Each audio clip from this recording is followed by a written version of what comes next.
अगर आप लोग हमारे वीडियो पे नए तो वीडियो को लाइक कीजिएगा और चैनल पे नए तो चैनल को सब्सक्राइब कीजिएगा। अब बात कर लेते हैं अरविंद अकेला कल्लू के करियर के बारे में भाई।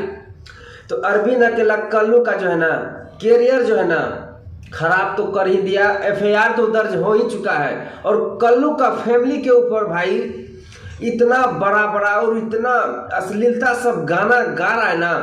और इसी विवाद में एक टुनटुन यादव कर का नाम का है जो कि विरोधी का चमचा है और उसके वो जो है ना विवाद के मामले में हमेशा आगे रहना चाहता है। और भाई कल्लू जो है ना कल्लू ने भी कोई असर नहीं छोड़ा, कसर नहीं छोड़ा, क्योंकि जो कि विरोधी जो है ना जो कि उसके फैमिली के ऊपर और उसको ऊपर जो गाना गाया है उसको भी चेतावनी दे दिया है कि बेटा तुम भोसड़ी वाले सुधर जाओ, नहीं तो तुम्हारे ऊपर भी हम क्लेम करेंगे, यानी कि केस करेंगे। जिस तरह तुम बाप के बदौलत में कूदते हो ना उससे भी बड़ा हम हैं और तुम जो है ना दो कौड़ी का औकात नहीं और हमको गाली और हमको धमकी दे रहे ना, तुमको गाड़िया में जरूर पेलेंगे, नहीं तो तुम सुधर जाओ, ऐसा कल्लू का कहना है। तो आप लोग को क्या राय है, कल्लू को सपोर्ट करना चाहिए कि नहीं करना चाहिए? आप लोग हमें कमेंट सेक्शन में अपना अपना राय जरूर दीजिएगा भाई। मिलते हैं आप लोगों से नेक्स्ट वीडियो में। वंदे मातरम, हर हर महादेव।